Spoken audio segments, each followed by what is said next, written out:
Dans une carrière professionnelle, au sein d'une entreprise, il est difficile de passer à côté des changements. Le monde de l'entreprise se renouvelle constamment et cela inclut que vous et vos collaborateurs aussi devez vous renouveler. Ces changements entraînent parfois des variations émotionnelles plus ou moins importantes selon les personnes. Le changement est souvent source de peur et d'appréhension, car il oblige à sortir de ses habitudes et de sa zone de confort. Lorsque vous êtes installé dans une routine de travail, cela vous demande moins d'efforts, car vous contrôlez plus ou moins votre environnement et vos missions. Vous êtes reconnu dans votre métier, respecté par vos collègues et votre hiérarchie. Vous maîtrisez sur le bout des doigts tous les process, mais lorsqu'interviennent de nouvelles méthodes à mettre en place, vous pouvez être déstabilisé. Que ce soit l'implémentation de nouvelles technologies, de nouvelles politiques commerciales ou l'arrivée de nouveaux collaborateurs, vous pouvez ressentir de l'appréhension envers ces transitions. Cependant, vous ne pouvez pas vous soustraire aux changements et il est normal de passer par différentes étapes afin de pouvoir les accepter puis de les intégrer. Le manager a un rôle clé lors de ces transitions. Il doit accompagner ses collaborateurs au cours de ces étapes. Peu importe le degré du changement, vous devez expliquer et donner du sens. Il peut s'agir d'un simple changement de méthode de travail, d'organisation, d'horaire, peu importe, cela va entraîner une phase de transition pour chacun. Tout d'abord, il est important de bien comprendre que le changement et la transition sont deux choses bien distinctes.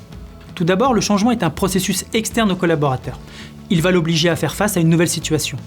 Tandis que la transition est un processus interne. C'est souvent un processus émotionnel qui fait suite au changement. Durant un processus de changement, les collaborateurs vont passer par plusieurs étapes.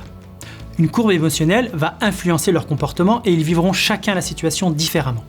Le but est de les accompagner au mieux, en alliant le bien-être au travail et l'atteinte de vos objectifs. Un changement dans notre vie peut être associé au même ressort que la courbe du deuil. C'est Elisabeth Kubler-Ross, psychiatre d'origine suisse, qui en est à l'origine de ce modèle en 5 étapes. Bien qu'initialement, cette courbe soit destinée aux différents stades émotionnels vécus par une personne lors d'un deuil. Elle est régulièrement reprise dans l'accompagnement au changement au sein des entreprises. Selon Elisabeth Kubler-Ross, ces différentes étapes ne seront pas toujours vécues dans le même ordre, et chaque personne passera plus ou moins de temps dans chacune des étapes. Elle peut aussi ne pas toutes les expérimenter. Les 5 étapes de la courbe du deuil. Prenons un exemple auquel nous allons appliquer la courbe du deuil. Vous annoncez à vos commerciaux que vous augmentez le prix de vente du meilleur produit de votre gamme. Dans la première étape, c'est le choc et le déni. À l'annonce d'un changement, la première réaction sera de ne pas y croire, de ne pas vouloir y croire. Votre rôle en tant que manager dans cette première étape sera de communiquer sur l'importance, l'intérêt pour l'entreprise, pour l'équipe de ce changement. Vos collaborateurs ne veulent pas y croire, ils préfèrent fuir la réalité, d'où l'importance d'être le plus clair, transparent et factuel avec eux. La deuxième étape, c'est la colère et la peur. Après avoir encaissé l'annonce de ce changement, peuvent arriver la colère et l'incompréhension. Pourquoi changer des choses qui fonctionnent bien? Pourquoi avoir licencié un collègue? C'est injuste, inadmissible. Les collaborateurs peuvent ne pas se sentir respectés. Un sentiment d'injustice peut naître. Nous avons toujours bien vendu grâce justement au prix. Nous n'allons pas pouvoir tenir nos objectifs de vente avec ce nouveau prix, pourraient dire vos collègues. Vous ne pourrez pas empêcher ces émotions, mais votre rôle sera d'être présent à leur côté, de les écouter, de prendre en compte leurs craintes. La troisième étape ensuite, le marchandage et la résistance. C'est à ce moment où vos collaborateurs essayeront de marchander, d'argumenter contre la décision. Pendant toutes ces étapes, acceptez que certains de vos collaborateurs ne puissent pas comprendre cette décision. Par exemple, regardez nos concurrents, leur produit sera donc moins cher que le nôtre, et ils vont forcément prendre cette part du marché où nous étions les leaders. Quatrième étape, l'anxiété et la tristesse, la dépression. Vous devez faire attention à cette étape. La démotivation de votre équipe peut prendre le dessus. La cohésion d'équipe peut éclater, ce qui peut induire une perte de productivité. Ils peuvent par exemple ne plus saluer la direction ou vous-même suite à la décision et venir au bureau en traînant des pieds. Soyez patient. Laissez le temps à votre équipe de faire le deuil du départ d'un collègue par exemple, de leur ancien manager. Laisser le temps ne signifie pas ne plus donner d'objectifs, mais fixer pendant un moment des objectifs sur du court terme, le temps de l'acceptation.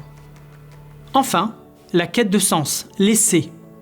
C'est donc la 5e étape de l'acceptation. On finit par accepter la situation qu'on soit d'accord ou non, puisqu'il faut faire face au présent. Vous allez pouvoir commencer à mettre en place un plan d'action pour les aider dans la conduite du changement. Leur proposer par exemple un nouvel argumentaire commercial. C'est le moment du rebond et de la reconstruction collective. On trouve des solutions ensemble, afin d'avancer. On peut aborder concrètement les nouveaux objectifs et moyens à mettre en action. Si vous êtes dans le cadre d'un nouveau projet, positionnez chaque collaborateur dans cette phase de transition. Quel sera leur rôle? Les changements bouleversent notre quotidien et sont en général mal perçus. Mais ils font partie de la vie. Ils nous permettent d'évoluer personnellement et de faire preuve d'adaptabilité. Une équipe capable de se réinventer sera gage de performance et de pérennisation de l'entreprise. Comme disait Stephen Hawking, l'intelligence est la capacité à s'adapter au changement.